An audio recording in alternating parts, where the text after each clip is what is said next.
It's time for another audiobook. This one is Once Upon a Star, which is now the third book in the Star Lake romance collection. So set in a small town, it's about second chances because the main female character lived in Star Lake and then moved away. And then once she goes through a pretty traumatic experience, she finds herself back at home, and she ends up running into an old high school acquaintance who she didn't know really had a crush on her, and he steps up and becomes a big pillar in her life. So listen to this audiobook and tell me what you guys think. Chapter 1. Audrey stared at the nurses leaning over the silver table, obscuring the view of the thing she wanted to see most. "Are you ready, Mom?" The head nurse turned to Audrey, a tiny blue package in her arms. Mom. The word had never applied to her, and she wasn't sure it fit. Was she ready? Probably not. Would she ever be completely ready? Probably not. But that didn't change reality. She tucked a strand of blonde hair behind her ear and nodded. "Here's your son." The nurse held the swaddled bundle out to her. Audrey opened her hands, unsure of what the nurse wanted her to do. The nurse's face softened, and her warm brown eyes sparkled. With one hand, she adjusted Audrey's arms to place the tiny bundle in them. "Hold him like this." She demonstrated the proper technique. "You always want to support his head." Audrey nodded, trying to keep her arms from shaking. She was afraid to breathe, afraid to move, but mostly afraid she'd drop the infant. So she kept her eyes glued to him. Would he shatter like a piece of glass? The image sent a shiver down her spine. She didn't want to find out. The nurse's eyes twinkled as she watched Audrey adjust and readjust her holding position. "There's a bassinet here." The nurse pointed at a clear plastic tub that looked like a large shoebox on top of a wheeled table. It didn't look comfortable to Audrey, and she wondered how a baby slept in it. "If you want to take him walking, you need to put him in the bassinet, okay?" "Do I hold him the rest of the time?" As much as she was enjoying the baby in her arms, what happened when she needed to sleep or use the bathroom? The woman chuckled. "You hold him as much as you want and put him down when you need a break. We'll come in every few hours to check on you, and we'll show you how to change his diaper and dress him. You'll be a pro before you know it. Don't worry." She patted Audrey's arm like her grandmother used to when she asked a silly question, and then the nurse walked out of the room, still smiling and shaking her head. Audrey's eyes dropped to the sleeping baby. His shock of dark hair reminded her of his father, the olive-skinned Italian who had charmed her with his fast tongue. She hoped it was the only trait Caden would get from him. The world didn't need another heartbreaker.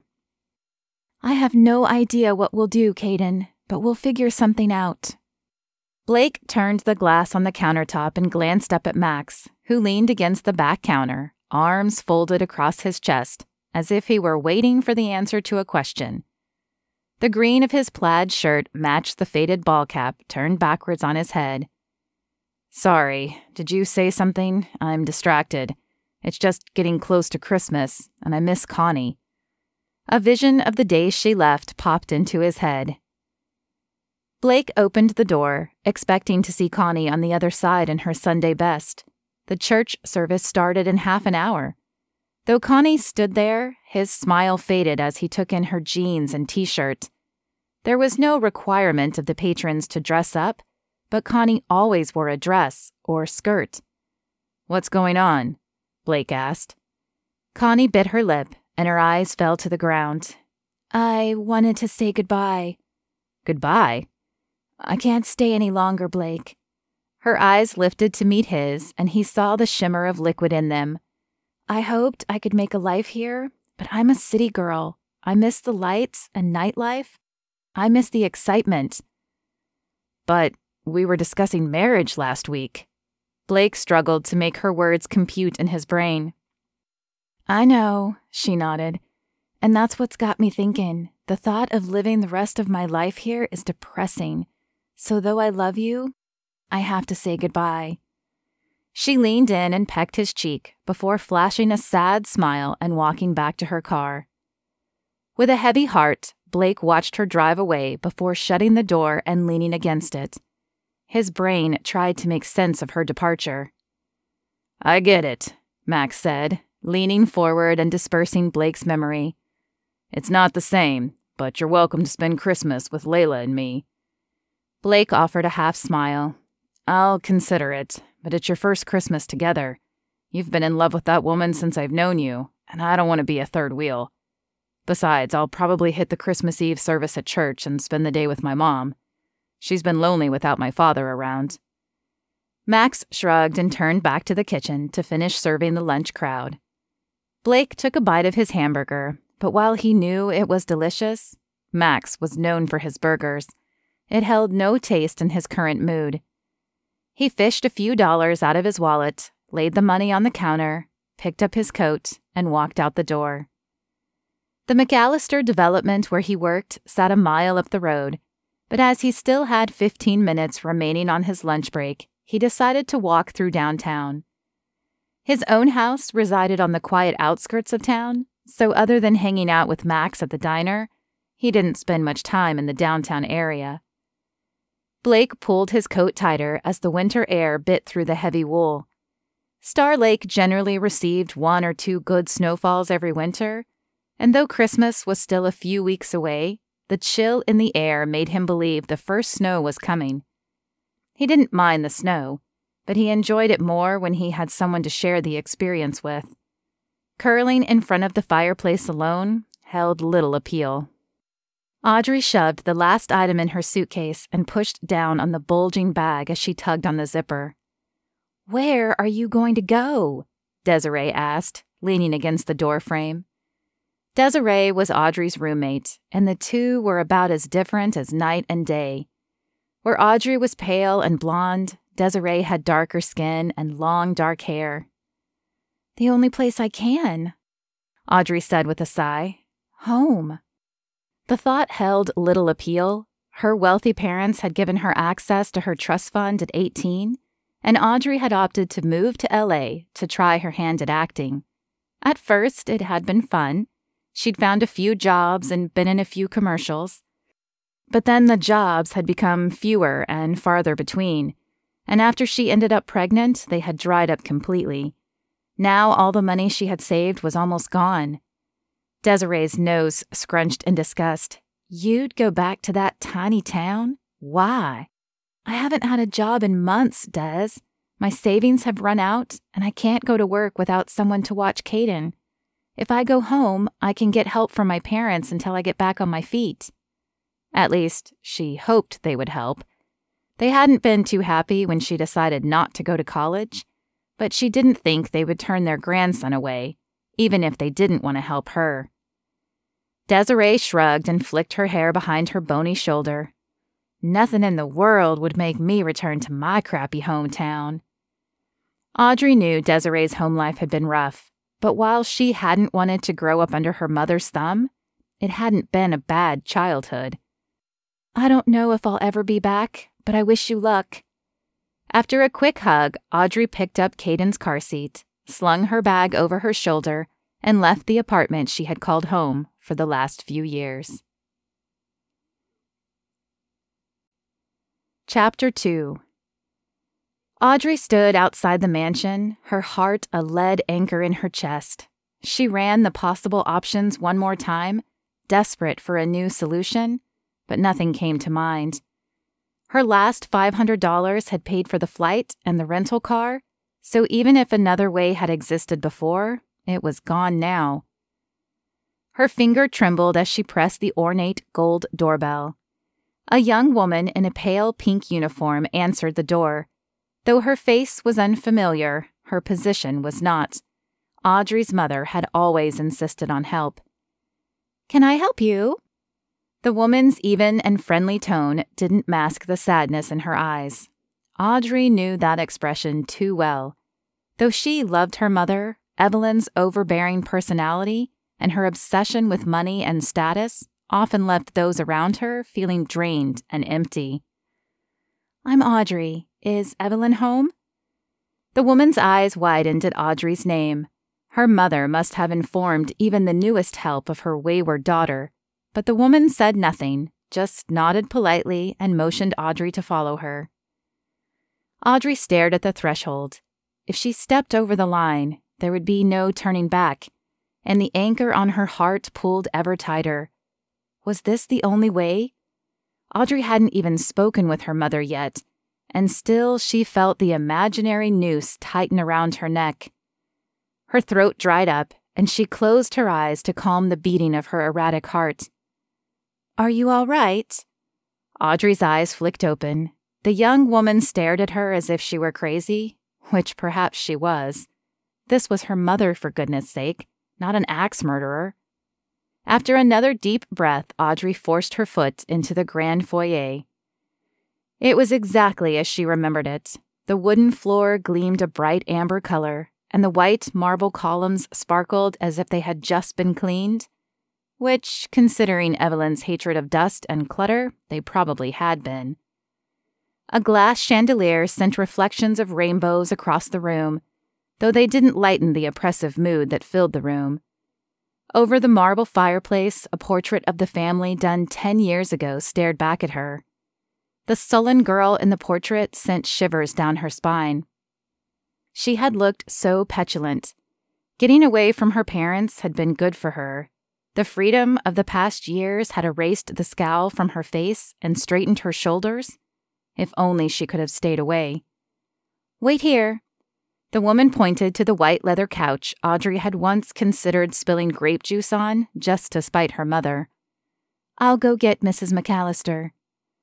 The family in the picture continued to rain judgment on Audrey as she perched on the edge of the couch, feeling like a schoolgirl waiting to see the principal. She glanced at the car seat on the floor beside her, thankful Caden had fallen asleep before she pulled up to the house. Evelyn wouldn't tolerate his noise well. The clickety-clack of heels on the hardwood floor sent an icy tremor through her body. Audrey drug her eyes from the sleeping infant to the hallway entrance. Her mother, with her brown hair perfectly in place and a string of pearls accenting her immaculate beige suit, stepped into the room. "To what do I owe this pleasure?" she asked. The words sounded polite, but the cool inflection behind them told the real story. Audrey stood, blocking the car seat with her legs. Evelyn hadn't appeared to have noticed it yet. "Please sit, Mother. I need to ask you a question." Evelyn's lips pursed, and her eyebrow arched on her forehead, but she smoothed her skirt and sat in the straight-backed chair across from the couch. "What is it? It must be important. We haven't seen you here in what, 3 years?" 4. Audrey had come back for Eliana's wedding 4 years ago, but there was no need to point that out. Ignoring the dig, Audrey cleared her throat and proceeded with her rehearsed script. "I know you didn't approve of my going to Hollywood to pursue acting, but I needed to follow my dream. It must have gone well if you're back here." The sarcasm dripped from her mother's voice. "Please, let me finish. LA was amazing, but I made a mistake when I fell for a man who I thought loved me. I ended up pregnant, but he left me." Audrey stepped to the side, clearing the view of Caden's car seat. "I kept Caden, but I couldn't continue working." Evelyn blinked, but remained silent, waiting for the question. Audrey gritted her teeth and took a deep breath. "I'm wondering if I can borrow money to hire childcare until I get back on my feet?" "Let me get this straight," Evelyn began once Audrey finished. "You've been gone for nearly 10 years, and now you're only here because you need money?" Audrey swallowed the irritation threatening to bubble over and answered through clenched teeth. "I wouldn't be here at all if it weren't for Caden, but I've had no jobs the last few months, and therefore no money to pay for help. So yes, I am asking for money." "No," Evelyn said, folding her hands on her lap. "No?" Audrey narrowed her eyes, sure she heard her mother wrong. "That's right. No. You were given money, which you squandered when you ran away to Hollywood." I was there for 10 years. Evelyn held up her hand, cutting off Audrey's protest. If I give you the money, you learn nothing. But I can't have that baby going hungry either. So here's what I'm offering. I will give you enough to get a place, as I'm assuming you would not accept my offer to live here. But then you will work for your father. Audrey's head shook before Evelyn had finished. Mother, no, I can find a job. Her father owned a development company, and Audrey knew nothing about it. Her passion had always been the stage. It's my money, so I get to set the conditions. Take it or leave it. Evelyn stared evenly at Audrey. There were no options. Audrey needed the money, and maybe working for her father wouldn't be too bad for a short time. Once she saved up enough money, she could always find something else. Fine, Mother. Is there anything else? She didn't want to ask, but she feared a secret condition could come back to bite her. You have dinner here once a month. Audrey bit the inside of her lip and closed her eyes. Once a month. She could handle once a month. Fine, Mother, she said, opening her eyes. You win. Very well. Julie? The blonde woman reappeared in the entryway. Yes, ma'am? Get me my purse. Julie nodded and hurried away. I expect to see you at dinner next Friday, her mother said as Julie returned with her purse. Evelyn pulled out her pocketbook, and after rifling through it for cash, which she handed to Audrey, she filled out a check, tearing it from the register with an exaggerated slowness. I assume you don't have a bank account here yet, so the cash is to help get that started. The check should cover your first month's rent, deposit, and household necessities. Audrey mumbled a quiet thank you as she took the money. It felt like dirty blood money in her hand, but she had no other choice. We'll give you the rest of the week to get settled, but your father will expect you to work at 8 a.m. Monday morning. Yes, Mother. Evelyn had never been a hugger, but she tilted her left cheek up in expectance of her obligatory kiss. Audrey planted a quick one, her lips stinging as if she had just made a deal with the devil. The money burned in her pocket as she gathered up Caden's car seat and headed back to her car. Chapter 3. Did you hear the news? Paula leaned over Layla's table 3 spots away, but her loud voice carried across the interior of the small eatery. The diner was known for 2 things, Max's amazing food and being the hub of gossip, though Max hated that everyone congregated in his establishment to share news. No, but everyone will now, Paula, Max said with a raised voice from the front where he was wiping the bar counter after the lunch rush. Paula shot him a dirty look before turning back to Layla. Audrey McAllister is back in town. Blake's pulse stopped at the mention of Audrey's name. He placed his coffee on the tabletop and leaned forward to eavesdrop on the conversation. And she has a baby, Paula continued. As quickly as it flourished, the happiness in his heart fizzled as if doused with water. If Audrey had a baby, then a husband probably existed as well. That's nice, Layla responded. I'm glad she's happy. Paula's eyebrow arched up her face, and she jammed her hands on her thick waist as she shook her head. I didn't say she was happy. The rumor is her man dumped her, and she came home for financial assistance. Blake's heart lifted with the news Audrey was free, but a twinge of sadness remained for the hardships she must have faced. Well, the past is the past, the ever-enigmatic Layla said as she smiled up at Paula. She often avoided conflict and chose the higher road. I say we welcome her with open arms and remind her what a great town Star Lake is. Paula had the decency to look abashed as she squared her shoulders. Her nose tilted in the air and her dark hair swirled with the flick of her head. Of course we will. I'm sure we'll see her around, as the word is she rented a place in town and will be working for her father. Blake's eyes dropped to his coffee to conceal his excitement. Audrey McAllister was not only back in town, but she would be working at her father's office, the same office he entered every day. Though he had been too shy to tell her his feelings in high school, perhaps now he would find the courage. Audrey set Caden's car seat on the living room carpet and glanced around the small house. The odor of paint still hung in the air, along with the scent of carpet cleaner. Though not huge, the two-bedroom house was in good shape, though bland, with tan wall-to-wall carpet and white walls. The kitchen continued the theme with white laminate flooring and brown cabinets. "Well, Caden, it isn't much, but this is home for now," she whispered down to the sleeping infant. Tomorrow she would have to get furniture, a crib for sure, a bed for her, some chairs and a table, but tonight they would sleep on the blankets she had brought from her old apartment.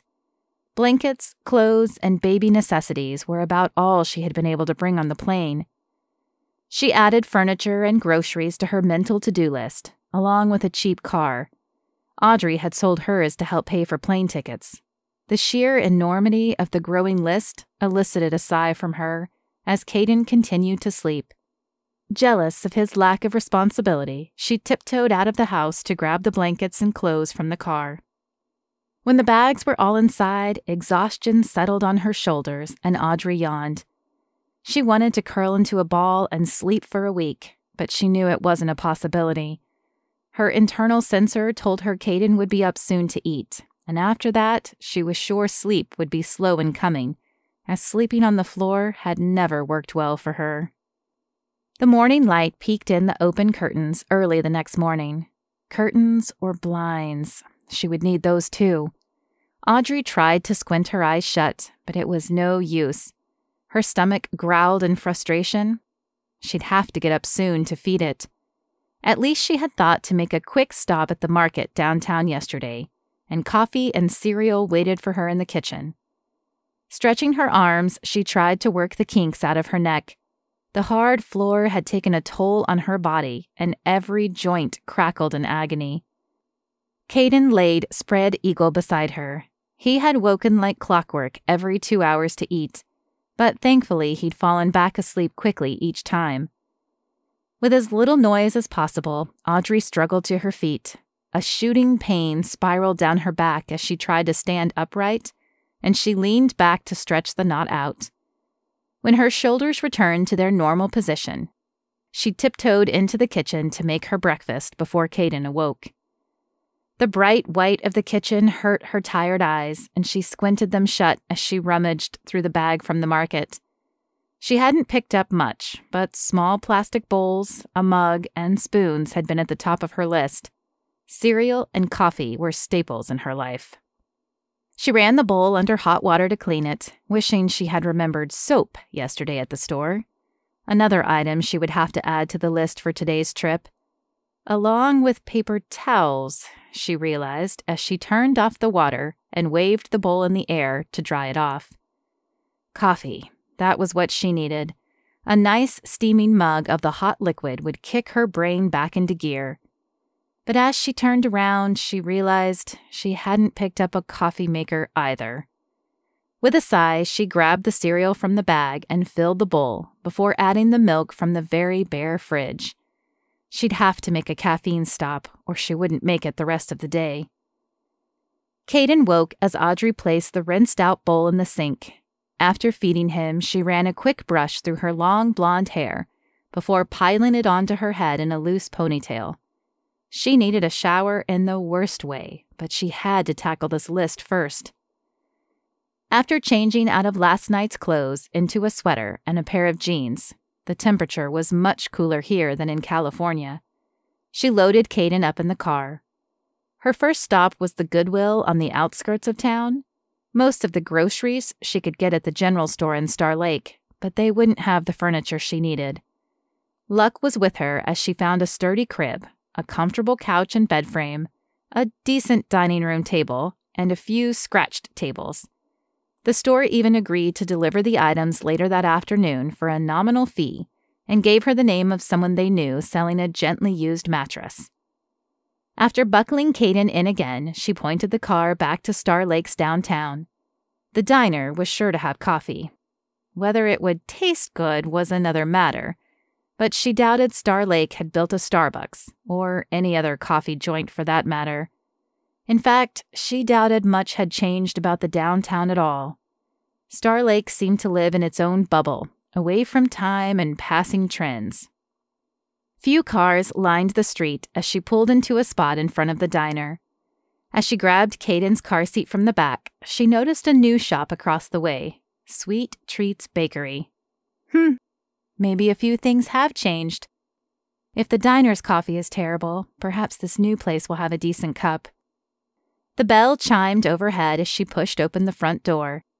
A man with slicked brown hair and a checkered shirt sat reading a newspaper at the back booth, while Max filled ketchup bottles at the front. Though 5 or 6 years older than she, Audrey had harbored a secret crush on the broody owner through high school. Max glanced up as she approached the counter. "Well, I'll be. Audrey McAllister. The rumor mill said you were back in town." A growth of stubble gave him a rugged look, and Audrey's heart fluttered in her chest.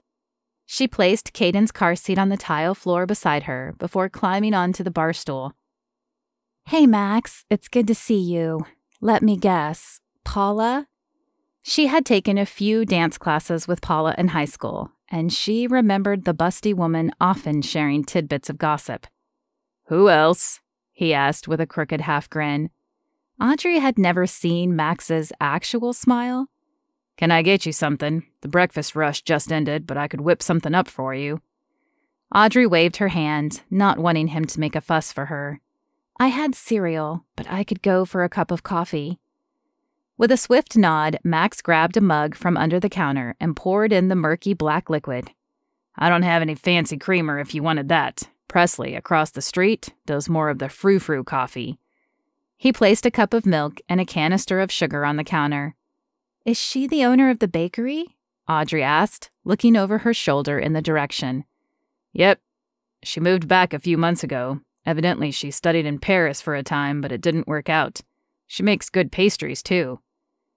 "Moved back? So she lived here before?" Curiosity at meeting anyone else who had left town and come back burgeoned inside her. Perhaps it would help her feel less like a failure.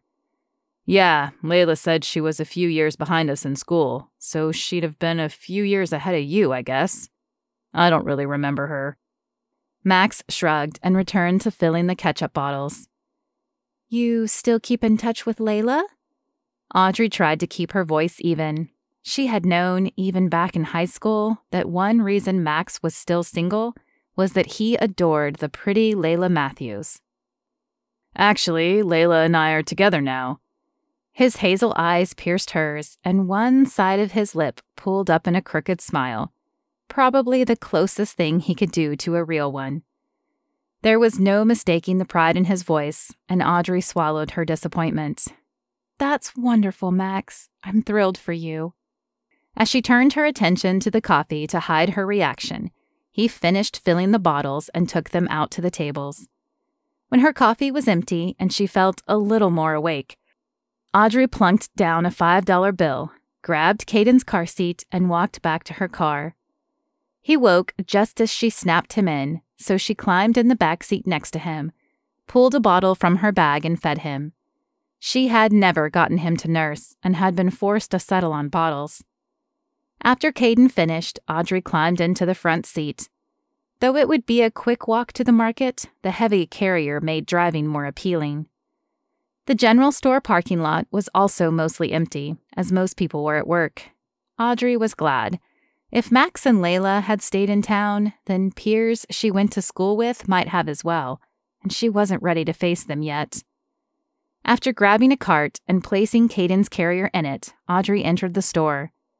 A young, freckled-faced checker greeted her as she passed, and she flashed a small wave before continuing to the produce section. She piled bags of apples, oranges, lettuce, and peppers in her cart.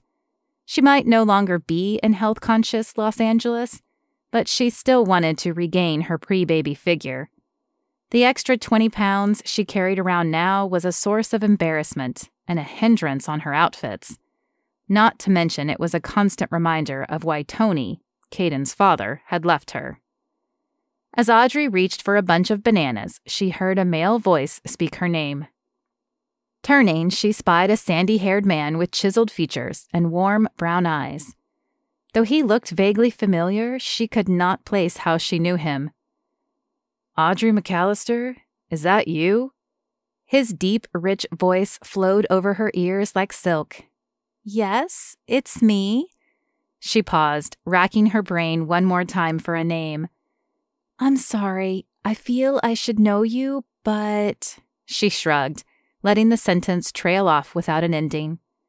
The corner of his lip twitched, forming a playful smile and highlighting a dimple in his left cheek. "Blake Dalton. We went to school together, though I doubt you would remember me." She wrinkled her forehead, running through the boys she knew in school. The name didn't belong to anyone who had run in her immediate circle, but an image of the skinny class president in glasses flashed in her mind. Her eyes widened as she made the connection. He looked so different, so handsome. Blake laughed at her reaction. "Yeah, I get that a lot. I worked out in college and put on some muscle. My job helps too." "Oh, what do you do?" Audrey asked, visions of him modeling parading through her mind. He blinked at her and tilted his head. "You don't know? I work for your father. I'm on his construction crew." "Oh, I haven't spoken to my father yet. I just got into town 2 days ago." A twinkle lit Blake's eyes as he nodded. "Yes, I heard that." "From Paula?" They finished together and exchanged smiles before the awkward silence descended. "Well, I'll let you get back to your shopping. I have to get back, but I'd love to catch up sometime." He nodded at her. "I'd love that too." As she watched him walk away, she couldn't help but admire how the years had treated him. Chapter 4. "Good morning, sunshine," Audrey said, picking Caden up out of his crib. She rubbed the sleep from her eyes with one hand, holding Caden on her left hip. His wails lessened as he wriggled in her arms. Though she had assembled the crib, he had not enjoyed sleeping in it and had been up longer than normal between feedings. "Let's get you fed, huh? It's only been..." She blinked at her watch, trying to make her tired eyes focus on the blurry image. 2 hours. All right, you must be hungry." She shuffled to the kitchen, flicking on the hall light as she went, and opened the fridge, grabbing a pre-made bottle. After shaking it up to mix the contents again, she popped it in the bottle warmer. "It'll be ready in a minute," she said to Caden. When the warmer dinged, she stuck the bottle in his mouth. Then she grabbed a K-cup pod from the cabinet she had stocked after her grocery run. With a quick flick, she loaded it in the new coffee maker and punched the button, watching Caden drain the bottle as the melodious dripping of coffee began. The drip slowed like the end to a beautiful symphony before stopping. Yawning, she grabbed the mug and stumbled into the living room to the couch. After placing the mug on the end table, she plopped down on the couch with Caden on her lap. As she reached for the aromatic liquid, a knock at the door sounded, and Audrey sighed and stared longingly at her drink. "Now who could that be?" she asked Caden, as she stood and crossed the carpeted floor. Though his blue eyes considered hers, he continued to suck on his bottle, oblivious to her question. She shifted him in her arms and opened the door. A petite blonde with her hair pulled back in a severe bun stood on the other side. Her gray suit rivaled many of Audrey's mothers. "Hello, I'm here for the nanny position." She held out a white sheet of paper, presumably her resume, with one hand. The other held a small black satchel. "Excuse me?" Audrey blinked at her. "The nanny position? My company said an order existed for nanny candidates to come to this address today at 8, so here I am." Audrey sighed. It had to be her mother. Even when she wasn't helping, she was meddling. Audrey doubtless couldn't afford a true nanny, but interviewing them would at least allow her to see what was out there. "My mother didn't tell me what time she set these up," she said, playing along.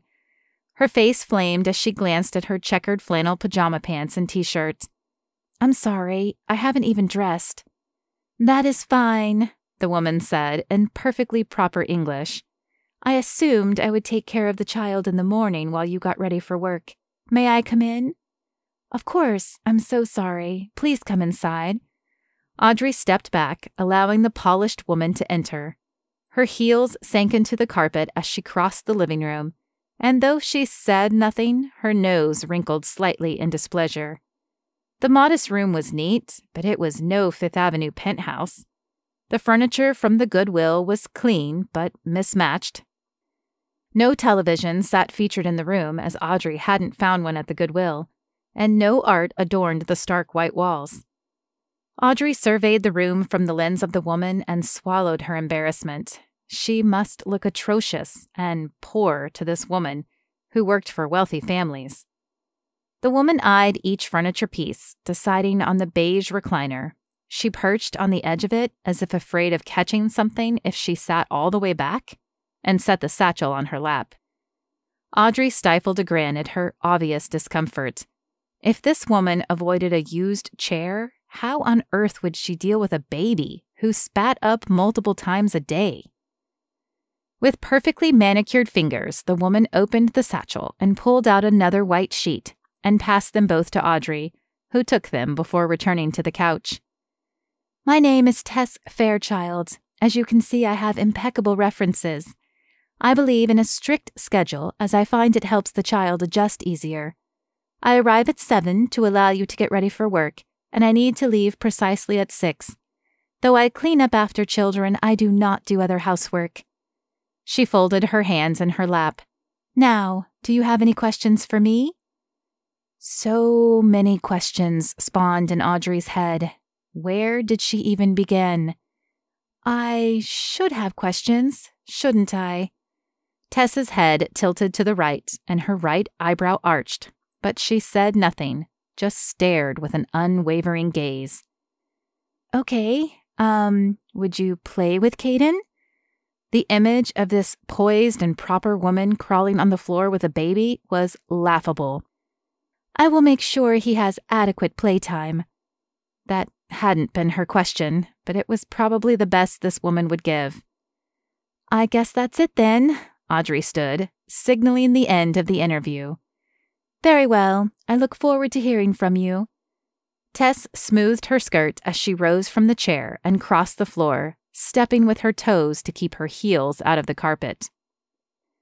As Audrey closed the door behind her, Caden finished the bottle. Hungry, were we? After setting Caden on the floor for his tummy time, Audrey rinsed the bottle in the kitchen sink and placed it in the drainer. On the way back, she spied her mug, still steaming on the end table. With a relieved sigh, she picked it up and managed one glorious sip before another knock sounded at the door. Audrey rolled her eyes, placed the mug back on the table, and opened the door again.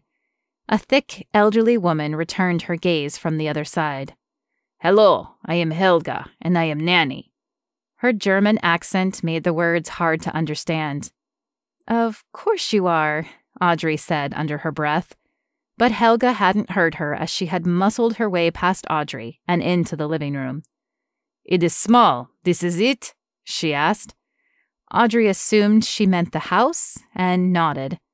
Caden's room is down the hall. This is the living room, dining room, and kitchen space.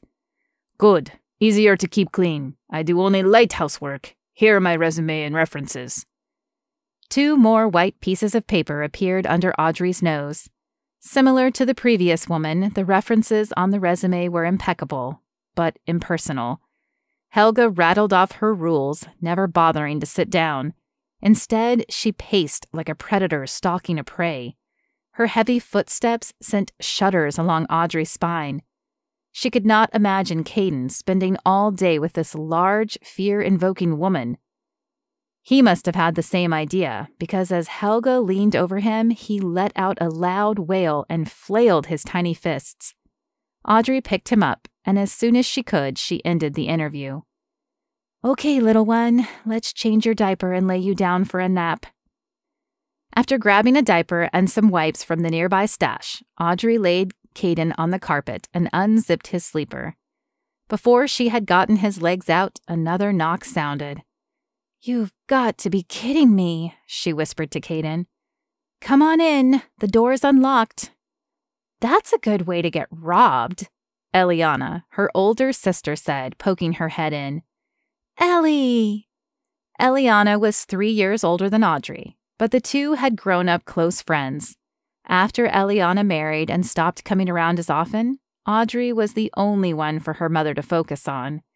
It was then Audrey became disillusioned with her parents' money and wanted a way out. Audrey finished the changing and hugged her sister.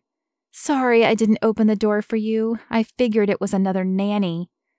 "Yes, Mother told me she lined candidates up for you." The snort escaped Audrey's mouth before she could stop it. "Yeah, candidates I can't afford. She refused to lend me money to help pay for one." Eliana crossed to the kitchen and placed her bag on the bar.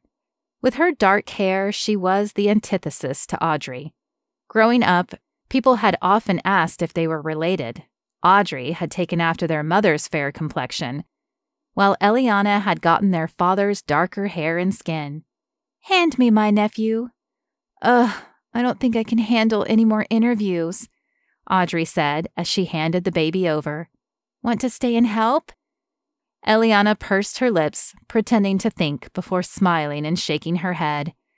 "Sure, why don't you go get dressed, and I'll get the next one." She pointed to the pajama pants and grinned. "I'm surprised they haven't gone running after getting a look at you." "Ha ha," Audrey said, but the smile remained on her lips. Though she hadn't missed her parents much, she had missed her sister. As she reached her room, she heard Eliana open the door and greet the next nanny hopeful. The blissful silence in the room comforted Audrey, and she took her time changing clothes, relishing the momentary break from nannies and Caden's crying. From her drawer, she pulled out a pair of jeans, tugging them up over hips still puffy with baby weight. An oversized gray t-shirt went next to cover the jeans. Then she brushed her teeth and ran a brush through her hair before exiting the sanctuary. "Thank you. We'll be in touch." Ellie's voice carried down the hall. "But I was told to meet with Miss Audrey McAllister," a woman protested. Audrey pressed herself against the wall so as not to draw attention. "Well, Audrey was a little busy, but I assure you I will relay your information." There was a forcefulness in Ellie's voice that Audrey remembered from childhood. She had always envied that fortitude because Ellie had been better about standing up for herself, even against their mother. When the front door closed, she pushed herself off the wall and continued down the carpeted hallway. "That was fast," she said as she rounded the corner. She wasn't the right one. Too stiff." "They've all been too stiff. Mother put them together, remember? And who could deign to deny Evelyn McAllister, right?" Ellie's chin tilted up in the air as she uttered the mocking statement. "What am I going to do, Ellie? I can't afford any of these women." Audrey picked up the mug of coffee, hoping to swallow a little of the comforting nectar, but the cold liquid crawled back up her throat. With a shake of her head, she popped the mug in the microwave to warm it again. Before it finished the minute reheat, another knock echoed through the room. A frustrated sigh escaped Audrey's throat. Would she ever be able to finish this cup of coffee? "Want me to send them all away?" "I'd love that, but then what do I do?" "Leave that to me." A playful smile curled Ellie's lips up at the corner, and she crossed to the door. "Sorry, the nanny position is filled. You can all go home." "What are you doing?" Audrey asked. "I told you I need someone to watch Caden." "Yes, but you have another option you haven't explored." Ellie's brown eyes twinkled with whatever secret she was toying with. Audrey was too tired to play this game. "What other option, Ellie?" The playful smile spread into a wide grin. "You have me." She held her hand up as Audrey's mouth opened. "Now wait. Hear me out. Philip and I have no children yet. I live right outside town. and I want to get to know my nephew." Though Audrey liked the idea, she worried about infringing on her sister. "I can't pay you much, at least not at first. I need to purchase a car so I can return the rental, and it will be a bit before I get paid." "That's fine. Philip makes plenty of money, and I still have my trust fund. I don't need the money, and I want to help you out. I'm so tired of staying in the house, but a rich debutante with no skills isn't exactly in high demand these days." Audrey opened her mouth to agree, but Ellie cut her off. "Please, you know I'm good with kids. Let me try for a week, and if you hate me after that, you can call one of these cardboard cutouts." She flicked her hand at the stack of white papers. "Of course I'll let you watch him," Audrey replied. "I can't think of anyone I'd rather have. I'm just worried about Mother finding out." "You leave Mother to me if she finds out." Ellie flashed a conspiratorial wink, and Audrey smiled, just like old times. Chapter 5. Butterflies raced around Blake's stomach as he dressed for the day. The thought of seeing Audrey again had kept him awake all night, and he splashed water on his face to diminish the visible rings under his eyes. The McAllisters had moved to Star Lake when Blake was a sophomore, and his attraction to Audrey's beauty had been immediate. With her long blonde hair and bright blue eyes, she was the epitome of cheerleader stereotypes. But even though she was wealthy and hung out with the richer kids, she was never mean to anyone. At least not that Blake witnessed. However, she'd also never tried to get to know those outside her social class, and so Blake had pined for her from afar. Blake had known he'd had no chance with her back then, the skinny, geeky kid with Coke bottle glasses and checkered alligator shirts. But when he'd gone to college, he'd packed on some weight. When he'd found weightlifting, that weight had changed into muscles. His first girlfriend in college also set his fashion straight, throwing out his pocketed shirts and Levi jeans for the more popular variety, and cutting his curls to make a manageable hairstyle. The dramatic effect had started a chain reaction. While the two of them hadn't lasted, he was forever grateful to her. With a final glance in the mirror, Blake flicked off the light, grabbed his keys and lunch, and loaded up in his red Chevy truck. 20 minutes later, Blake pulled into the parking lot of McAllister Development and parked in his usual spot. After locking the truck, he gathered his courage, pulled back his shoulders, and sauntered in the front entrance. Audrey sat at the front desk, her lips pinched into a tight line. Her jaw clenched as the phone rang and she brought it to her ear. Though he could tell she was frustrated, she looked like an angel to him, with her blonde hair skimming her shoulders like spun gold. He wanted to say hello, to bring a smile to her face, but she was on the phone, and he had no real reason to stay in the lobby. His shoulders dropped as he drug his feet across the floor, hoping the caller on the phone would be quicker than his slow pace. No such luck. The phone was still against her ear as he entered the door to the employee lounge, where the check-in resided. But then inspiration hit, and a smile lit his face. A small coffee bar had been installed next to the cafeteria the previous month. Blake had never frequented it because he liked his coffee black, and coffee from home was cheaper. But Audrey didn't appear a black coffee type of person. He didn't even know if she drank coffee, but he thought she would appreciate the gesture. "Hey, good morning, Blake." Wes, a fellow contractor, waved to him as he punched his card. "Morning, Wes. Where are you hurrying off to?" "I was going to try the new coffee bar. Is it any good?" Wes's forehead wrinkled in confusion. "Yeah, but don't you bring coffee?" "I figured I'd get a coffee for Audrey. She looks a little frazzled out there." Wes's lips curled into an understanding smile, and he nodded, one eyebrow raised. "You hoping to impress the boss, huh?" Impressing Audrey's father had never crossed his mind, but he preferred others thinking that, rather than knowing his true reason of trying to win Audrey's favor. "It's not like that. I just want to welcome the new girl." "Sure, whatever you say, man." Wes's laugh followed him out of the room as he made his way to the cafeteria. The lunch area was not a large room, as many of the workers took their lunch elsewhere. But the open room housed several tables and a buffet line right near the kitchen. The coffee shop sat on the far end, closest to the outdoor entrance. A mousy brunette glanced up at him from behind large glasses as he approached, reminding him of himself in high school. "What can I get you?" Her voice was so soft that he leaned in over the counter to hear her. "What's the best drink for someone who may not like a strong coffee flavor?" he asked as his eyes scanned the menu. Mocha, frappe, latte. The words were all Greek to him. The girl's face scrunched in confusion. "Well, I like my coffee sweeter, so I prefer either a mocha or a macchiato, but everyone's different." "Which has fewer calories?" He wasn't sure if Audrey was watching them or not, but if she was, he wanted to be prepared. Caramel macchiato is lower in calories." "Great. I'll take that one, please, in a medium size." "You mean a grande?"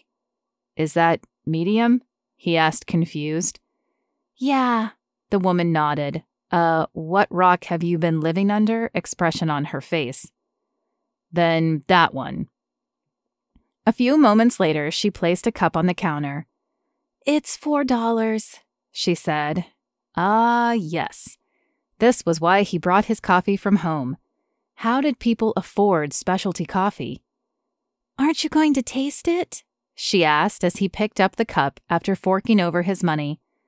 "It's not for me. It's for a friend." He flashed her a small smile and strolled back to the front entrance. Audrey was off the phone, but her gaze was focused on the computer screen in front of her. "I thought you could use a little pick-me-up," Blake said, tapping the top of her desk. She glanced up at him, dark shadows circling her eyes. "Thank you. I told my father I did not know how to be a secretary, but he and my mother insisted I learn a skill. They don't consider acting a skill."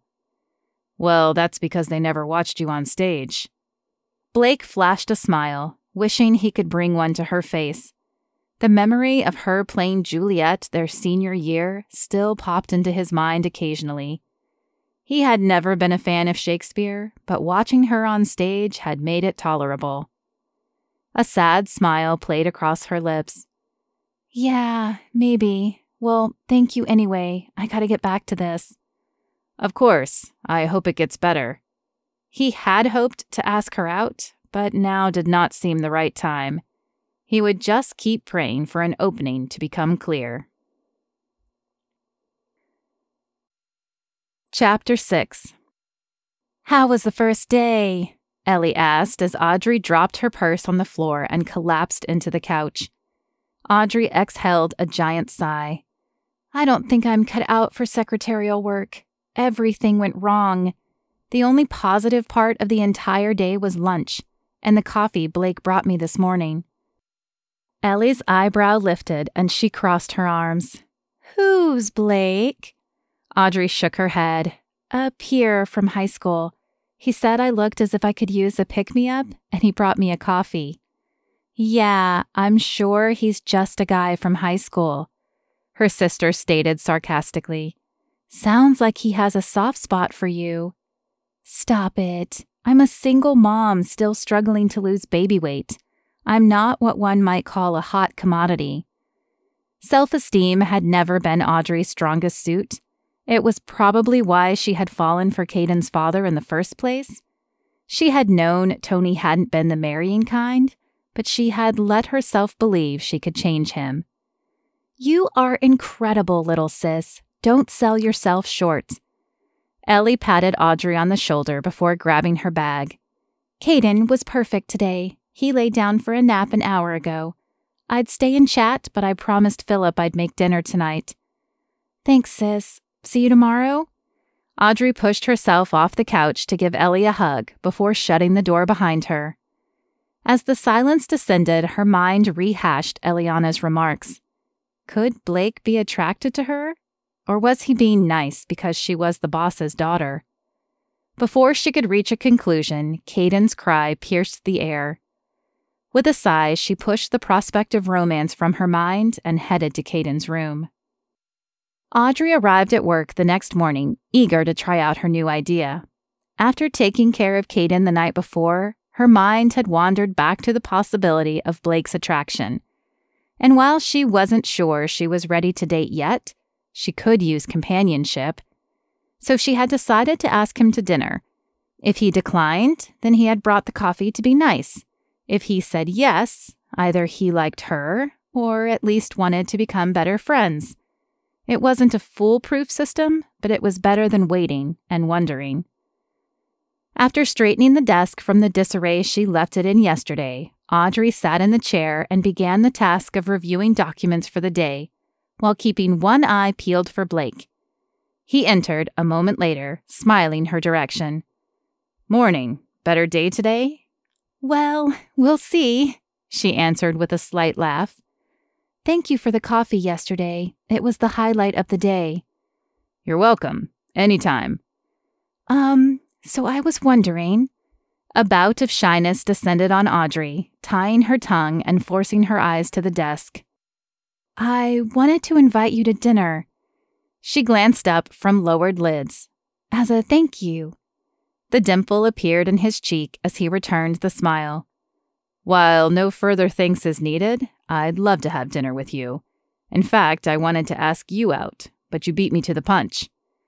Audrey's cheeks heated. "Sorry, I didn't mean to steal your thunder." "I don't care who asks," Blake said, his eyes twinkling. "I'm looking forward to dinner with you." An odd, stirring sensation fluttered through Audrey's heart. "Here is the address," she said, holding out the paper she had written her address on moments earlier. "I'll make spaghetti tonight if you want to come by around 7. "I wouldn't miss it for the world." The ringing phone halted any further conversation, and he flashed a wave as she picked up the handset.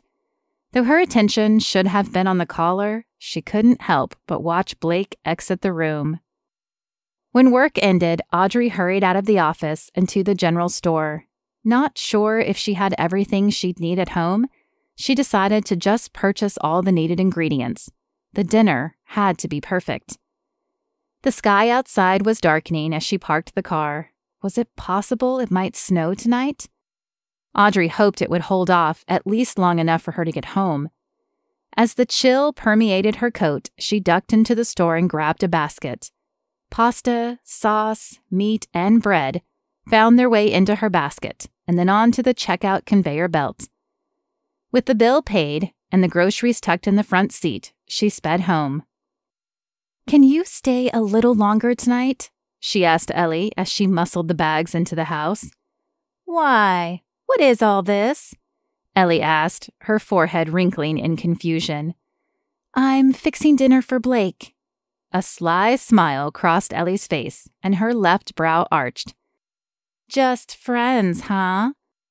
"It's a reciprocal gesture for yesterday," Audrey said, "and a test to see if my feelings are more than surface attraction."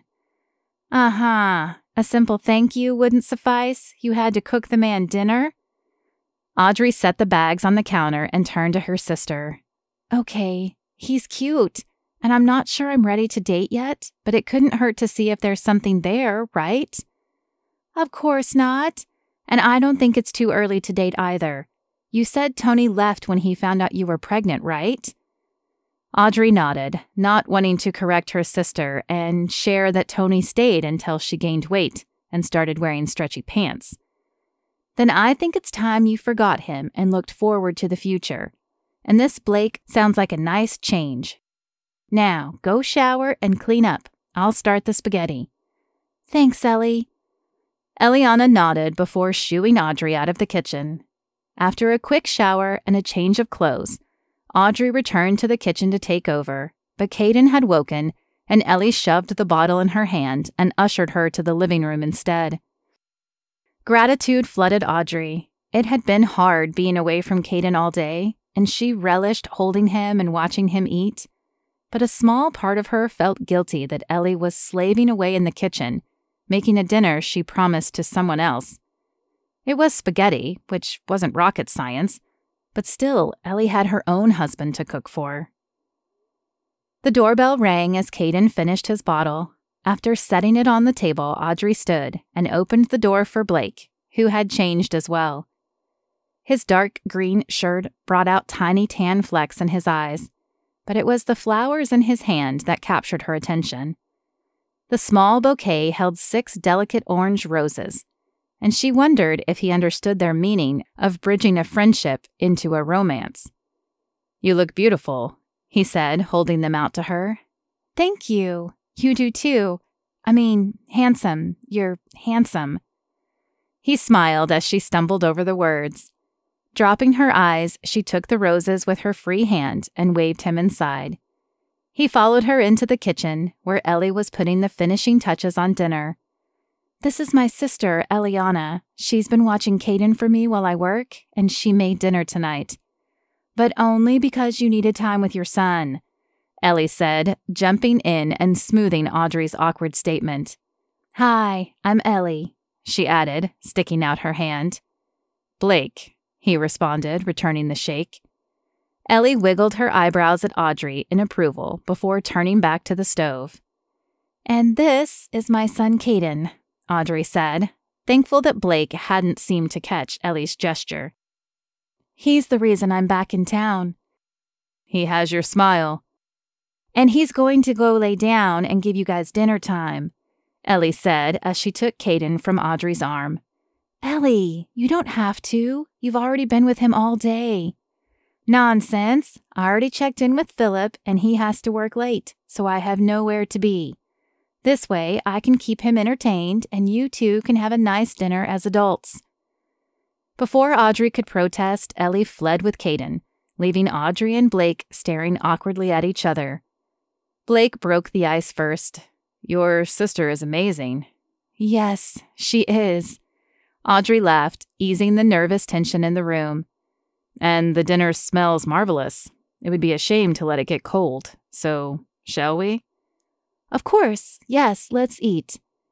Audrey grabbed 2 plates from her small collection and handed him one. She scooped a portion of spaghetti and added a slice of bread to the plate in her hand, and then traded plates with Blake and filled the second one. 2 glasses of water sat on the table waiting for them. "To a nice dinner with an old friend," Audrey said, raising her glass in a toast. "To new possibilities," Blake added, as he clinked her glass. The words sent a tingle through Audrey's body. Did that mean he liked her? "Would you mind if I prayed before we eat?" Her daydream crashed down at his words. He was religious?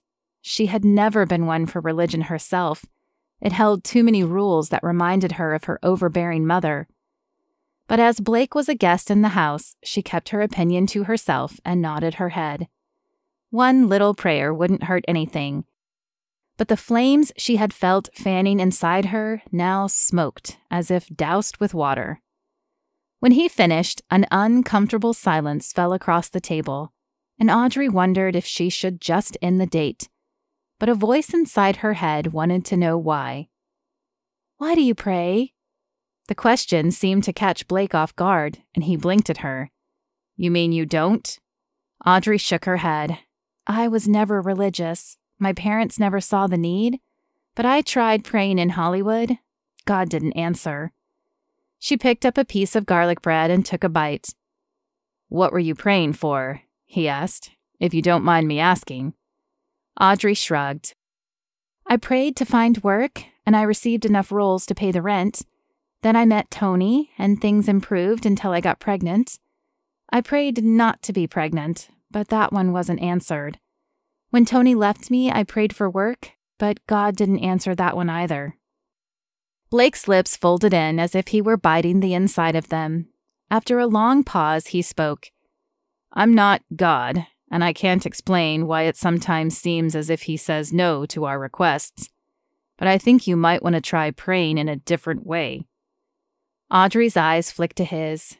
"There's a wrong way to pray?" "No," he shook his head, "but a different way of praying.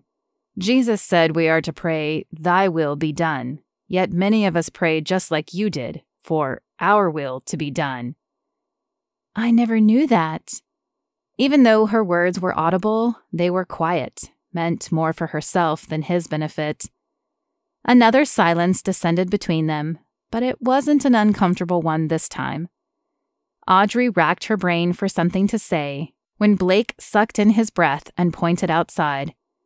Oh my goodness, it's snowing. Audrey whipped her head around, excitement filling her. I love the snow, but I haven't seen it in years. LA doesn't get snow. Then let's go enjoy it. Blake pushed back his chair and held out his hand. But our dinner. We'll be here when we return. Come on. With a laugh that tinkled like a bell and set her eyes sparkling, Audrey accepted his hand, and the two ran to the living room to grab their coats before stepping outside. Though chilly, the air was not biting cold yet. I'd forgotten how pretty it was, Audrey said with a sigh, throwing her arms out and twirling in a small circle. It's not as pretty as you are right now. Blake held her gaze as she paused and turned to him. A pink color tinted her lips, and a tingle of embarrassment traveled through her veins. I'm not where I'd like to be.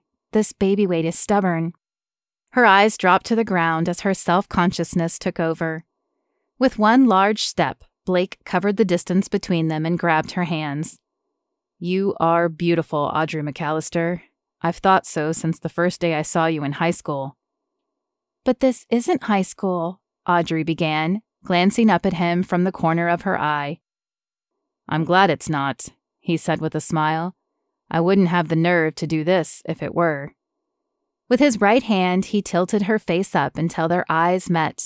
The intensity radiating from his eyes caused her to take a breath and part her lips. As if in slow motion, his head lowered until his lips gently brushed hers. The kiss was over in an instant, but the heat from his lips flamed across hers long after he had pulled back. I've wanted to kiss you like that for years. Blake, I don't know if I'm ready to jump into a relationship again, Audrey said. Though her body screamed yes, her head kept flashing a yield sign. That's okay, Audrey. I don't mind waiting for you. I'll wait as long as it takes. Blake smiled as he left Audrey's house. Kissing her had been better than he'd imagined, and even though she said she wasn't ready for a relationship, he believed she was more open than she admitted. He wanted to share his good news with someone, and he pointed his car toward the diner. Max was locking the door as he approached. Well, someone looks like the cat who ate the canary, Max said, opening the door to let him in. I guess you had a good night. It was amazing, Blake said, brushing the snow off his jacket.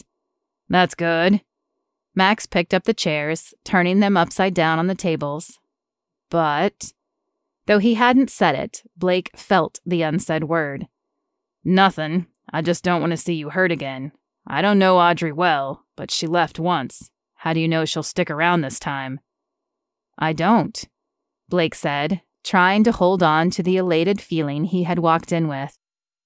I guess I'll just have to trust that God brought her back into my life for a reason. Max shook his head. I don't understand your faith, but for your sake, I'll hope so too. Chapter 7. When Friday night rolled around, Audrey clocked out right at 5 o'clock and headed to the parking lot. The last few days she had been waiting to walk out with Blake, but tonight was her dinner with her parents, and she couldn't be late. Oh good, you're back. Mother called and said Philip and I have to attend this dinner too, so I have to run home and change, Eliana said as Audrey entered the house. Ellie, I'm sorry. Is she requesting you attend once a month like me? Or just this once? I'm not sure. I hope it's just this once. But now my nerves are all bunched up. Why does she always make me feel like I've been called to the principal's office when she makes me come over? Audrey smiled as she took Caden from her sister's arms. I feel the same way. She turned her attention to the baby. How are you, little man? Caden was an angel today.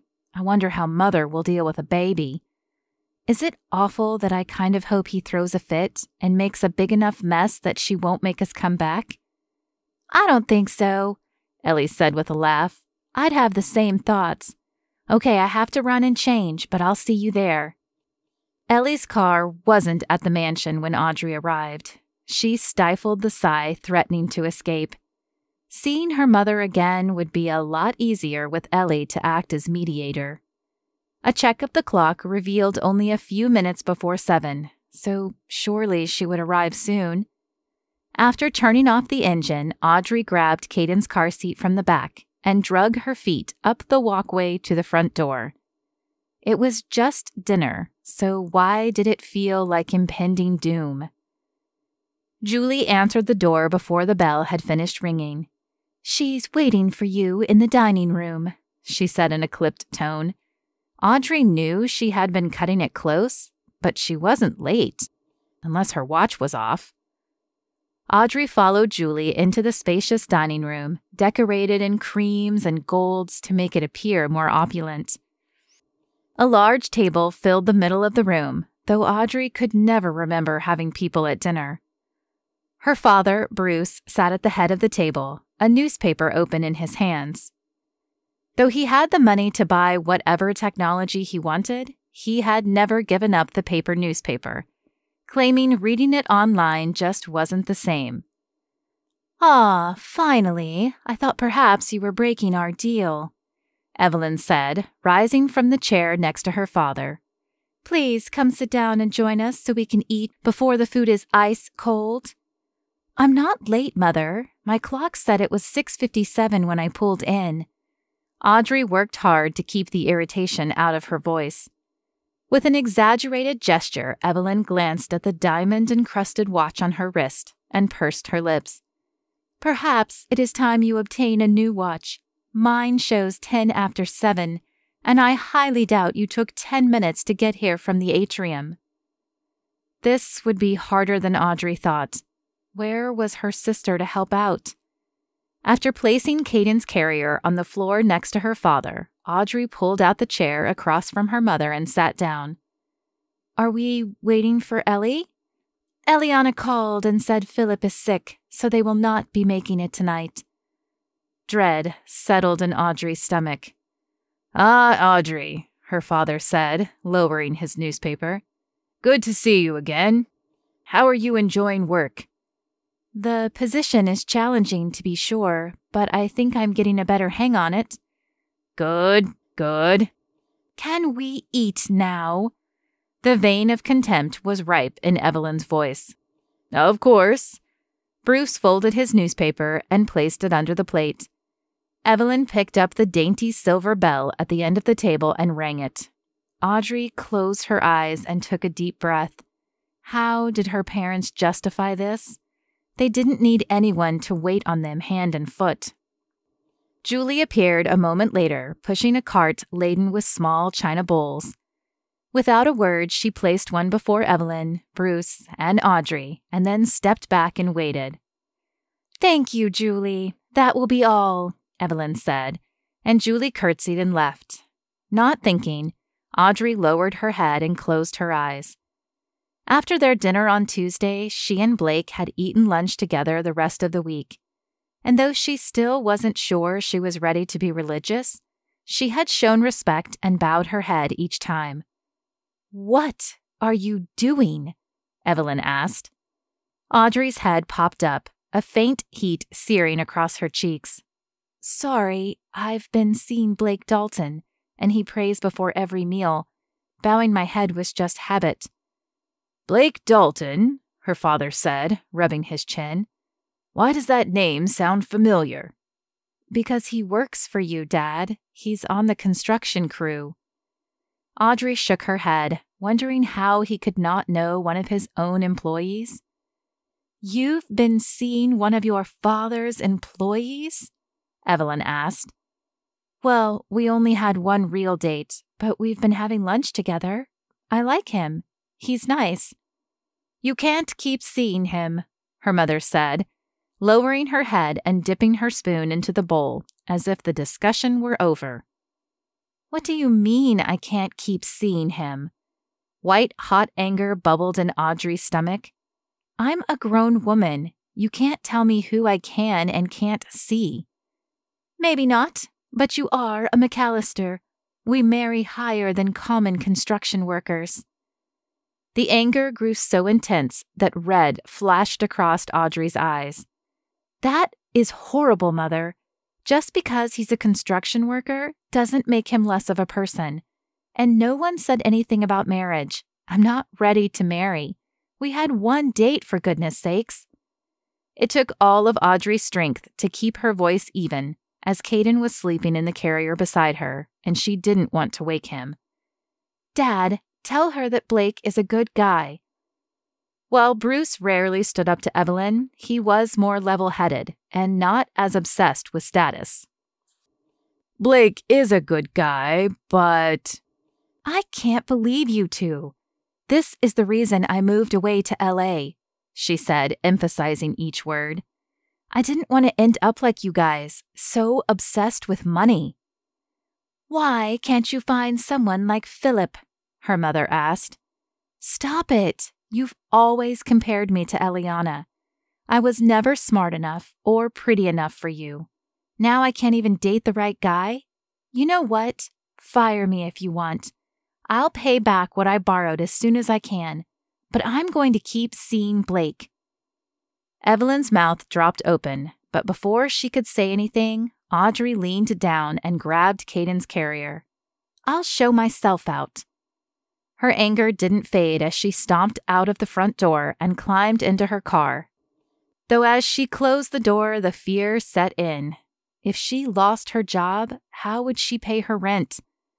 Without thinking, words spilled out of her mouth in a prayer. Lord, I don't know what to do without help. Please show me what to do. Chapter 8. What's the matter? Blake asked as Audrey opened the door Sunday morning. Audrey shook her head. It was a rough weekend. When I came to town, I had no money, so I had to ask my parents for help. They agreed, but only if I worked for my father and attended a dinner with them once a month. Friday was the first dinner, and needless to say, it didn't go well. I'm sorry, he said, touching her arm. What happened? She bit her lip as she glanced up at him, wondering if she should tell him. She didn't want to hurt him, but if they were going to have a relationship, and she thought that's where they were heading, then she wanted to share everything with him. My parents forbade me from seeing you because you don't meet their idea of what I should be dating. I left, but not before telling them I didn't need their money. But in reality, I do. The news that her parents didn't approve of Blake didn't appear to faze him in the least. Instead, he opened his arms and Audrey stepped into them, enjoying the warmth and security they provided. It will be okay, he said, patting her hair. The simple touch felt like home, and she buried her face further in his chest. How? I even prayed on the way home, but I haven't had any bright idea come to me. Her voice was muffled against his shirt, but he seemed to understand her anyway. We'll figure something out. Audrey pulled back and looked up at him. Unless it's the fact that you're a secret millionaire, I doubt it will change their mind. Blake said nothing, but a small smile pulled at the corner of his mouth. Audrey's eyes narrowed at him. Are you a secret millionaire? Maybe not a millionaire, Blake laughed, but I do have quite a bit of money to my name. But if you have so much money, why are you working for my father? Blake brushed a strand of her blonde hair back behind her ear. I work because I like it, and because I don't want to end up one of those people who becomes attached to money and looks down on everyone else. Audrey snorted. It's like you've met my mother. I have, Blake said, at the Christmas party last year. But I don't think your mother is bad. She's just missing something in her life. What? Audrey asked, her brow furrowing. Her mother was lacking for nothing, except for maybe decent civility. God. All the money in the world means nothing if I don't have two things, God being the first. What's the second? Blake's hazel eyes stared into hers. Love, he said as his thumb caressed her cheek. 1 Corinthians says, 3 things will last forever: faith, hope, and love. And the greatest of these is love. But if you don't have Jesus in your heart, it's hard to understand love. Suddenly, Audrey wanted to know Jesus the way Blake seemed to. She wanted the peace he exuded. Will you teach me about love? There was a double meaning in her words, and Blake didn't miss it. His eyes glistened as he nodded. I would love to teach you about love. Then his eyes closed and his head lowered to hers, sending a tremor of emotion through her body as his lips pressed against hers. Her hand wound round his neck, her fingers locking in his hair. As his hands lowered to her low back, he pulled her closer to him, and the kiss deepened until the cry from Caden broke them apart. I think he might be jealous, Blake said, brushing a finger across Audrey's lips. But we need to get going anyway, or we won't make it to church. Audrey nodded. Any words she might have been able to respond with had left her head when his lips seared hers. 10 minutes later, they were pulling into the parking lot of the small white church. A large white steeple that held a bell rose from the left side of the building, and a single cross sat in the middle of the roof. Stained glass windows dotted the building, adding bursts of colors to the plain white siding.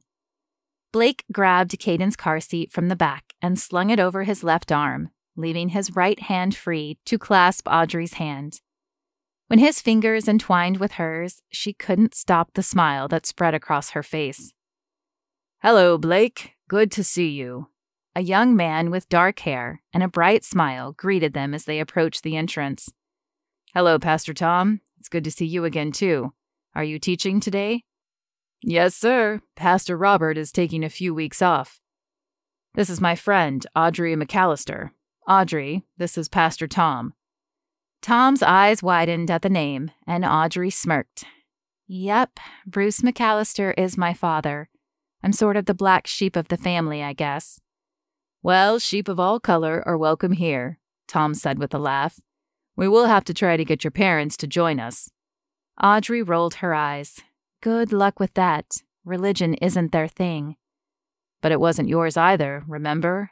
Blake said, squeezing her hand. That's true, but I think I was an easier sell than they will be.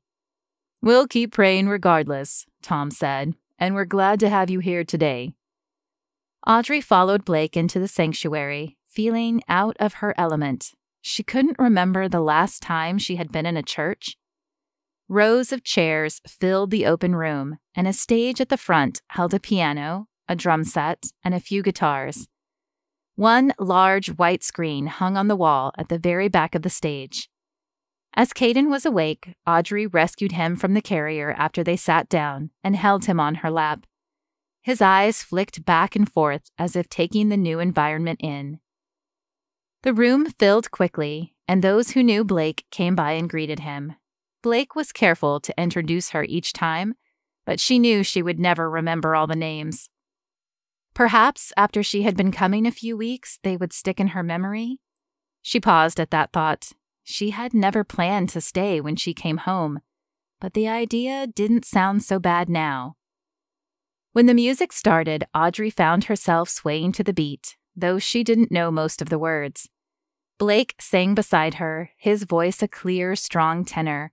She'd had no idea he could sing, but she found she wouldn't mind hearing his voice every Sunday. After the songs ended, Pastor Tom took the stage.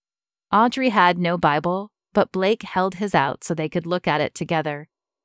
When the words, "But the greatest of these is love," hit her ears, Audrey glanced up. Was it just an odd coincidence that the pastor was speaking on the very verse Blake had said to her this morning? Or was this God speaking to her? She turned to Blake, who smiled and nodded at her. As the pastor continued to speak, Audrey's heart called out to God, asking him to lead her, to change her, and to show her love. When the service ended, Blake took her to the diner for lunch. It appeared to be the hangout place after church on Sunday, as several other churchgoers ended up there as well.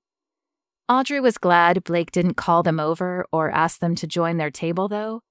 It wasn't that she didn't want to get to know everyone soon, but she wanted a little time with Blake to decompress and discuss his plan for the next day. "I'm so glad I got to know you," Audrey said as they opened their menus. "I know it hasn't been long, but I feel like a different person now." "Well, it's been a lot longer for me," Blake said with a smile. "I've been waiting to be with you for years." Heat climbed up Audrey's face at the compliment. She couldn't believe this wonderful man had been in front of her all those years ago, and she had been too blind to see it. "But you are a different person now. Accepting God into your heart changes you. Now we just need to get your parents and your sister together so we can see about changing their hearts too." "Do you think it will work?" Audrey asked. "I can't see my mother ever giving up her money and leaning on Jesus." "Well, she doesn't necessarily have to give up her money, but as for leaning on Jesus, I've seen tougher cases than your mother come around. Never doubt what God can do. Christmas is next week, and that seems to help with people's spirits too. We'll figure something out." Audrey nodded, but the doubt still rumbled around in her head. She wanted him to be right. No, she needed him to be right. But it would take a miracle to turn her mother around. Chapter 9. Audrey applied the last dab of lipstick and leaned forward to inspect the finished product in the mirror. Not bad, if she did say so herself. When the knock sounded at the door, her heart fluttered in her chest. She hadn't expected to fall for someone in Star Lake, and certainly not so fast. With a smile, she flung the door open to greet Blake. But it wasn't Blake who stared back at her from the front stoop. "Tony? What are you doing here?" On the other side stood the man she thought she'd never see again, the dark-haired Italian who had left her 6 months ago. "I came for you and my son, Audrey. I'm sorry I wasn't there. I should have been." "How did you even find me?" Confusion covered Audrey, clouding her thoughts. She and Tony had never spoken of her hometown. He had never appeared interested. "Des told me you came home for money. I had no idea you were from such a small town, but once I arrived, it was easy to follow the gossip train to your house. You don't have to stay any longer. Return to LA with me and let's create a life together." Audrey opened her mouth to say no, but indecision flooded her. She wanted to go back to LA, didn't she? It's what she had told herself when she first moved back. But now Blake was in the picture, and she was no longer sure. "I'm not positive I want to go back. I mean, I want to act again, but there's something magical about this town." Tony blinked at her. This town? This town has one stoplight and no Starbucks. Why would you live in the middle of nowhere when you aren't forced to?" Audrey shrugged. "I don't know. There's something about the small town vibe I like. It's kind of growing on me again." Caden's cry interrupted the discussion, and Audrey turned to get him. "Is that him? I want to see him." Tony followed her into the house and to Caden's room. As Audrey picked Caden up out of the crib, Tony reached for him. "Please, let me hold my son." After a moment's hesitation, Audrey held the bundle out, adjusting his arms the way the nurse had showed her that first day in the hospital. Though sweet, the image triggered the memory that Tony hadn't been there, that he had left her when she started gaining weight to have the baby alone. "I need to get his bottle. Can you hold him without dropping him?" "I think I can manage," Tony said with a narrowed look. Audrey wasn't so sure, but she exited the room anyway. She filled the bottle quickly and returned, afraid to leave Caden too long. "Here, let me take him," she said, holding out her arms. "I can feed him. Just hand over the bottle." Audrey bit her lip, but before she could argue, a knock sounded at the door. Blake. Oh no, this will not be good. "Who's that?" Tony's eyes shifted to the door, and he moved that direction. "A friend of mine," Audrey said. "I'll get the door. You sit in the chair and feed Caden." With heavy feet, Audrey walked to the door. playing different scenarios over in her head. She could tell Blake Tony was here, but how would he react? The other option involved lying, which brought a different kind of unease, and Blake would see right through the lie and want an explanation. "Evening," he said as the door opened. "Hi." He leaned in for a kiss, but she placed a hand on his chest, stopping the motion. Tony's here." Blake's face blinked for a moment as if trying to place the name, and then he nodded, but his face remained devoid of emotion. Audrey hated hurting him. "I didn't invite him," she continued, hoping to ease the evident tension in the air. "He found out where I lived from my old roommate and just showed up. I wanted to throw him out, but Caden is his son." "I understand. Do you want me to stay?" His voice held no emotion and tugged at Audrey's heartstrings. Though she wanted him to stay, with no idea what Tony would do, she worried his staying would make the situation worse. "Can we take a rain check and talk at work tomorrow?" Blake took a deep breath and nodded, sadness manifesting across his handsome features. "Okay, I'll talk to you tomorrow." Audrey couldn't let him leave without trying to make him understand her conundrum. But as she reached out to touch his arm, Tony's voice sounded from behind her. "Who is this?" "This is my friend Blake. We had planned to hang out tonight before you showed up." Audrey fought to keep her voice calm. Caden was still in Tony's arms, and fear at what he might do if challenged coursed through her veins. "Well, I'm in town now to take care of Audrey and Caden, so thanks for stopping by, Brad, but Blake. The name is Blake." Blake's shoulders tensed as his eyes narrowed. Audrey took a step toward Tony, hoping to extricate Caden from his arms in case blows were about to rain down. "Whatever. We're good, so you can leave." Audrey reached out for Caden, but Tony turned away, clutching the baby in his large hands. Blake's eyes flashed. "I'll leave, but only because Audrey asked, and I'll be checking in with her again." As the door closed behind Blake, the anger bubbling in Audrey rose to the surface. "That was rude, Tony. Blake is a friend." "Looks like he wants to be more than friends." "Maybe he does. Maybe I do. After all, you left me when I was 5 months pregnant because I gained too much weight. He knows I have a kid, and he doesn't care about my weight." "I'm sorry I left, Audrey. I wasn't sure I could be a dad, but I want my son in my life." Tony crossed to the couch and sat down, still cradling Caden in the crook of his arm. Audrey crossed her arms, angry at Tony's leaving and then showing up unannounced, but the ire fizzled the longer she watched him. Tony held Caden and gazed at him as if he wanted to be a father. How often had she dreamed about him coming back and raising their son with her? And shouldn't she want Caden to be around his real father? But then there was Blake. Audrey felt closer to Blake in 1 week than she could remember being to Tony the whole time they had been together. Audrey sighed as she sat in the chair across from him. What was she going to do now? The snow crunched under Blake's feet on the journey back to his truck. This was an unexpected turn of events. Not only was he having to overcome Audrey's parents' objection to him, but now Caden's father was in the picture. Max was busy behind the counter when Blake stepped into the diner.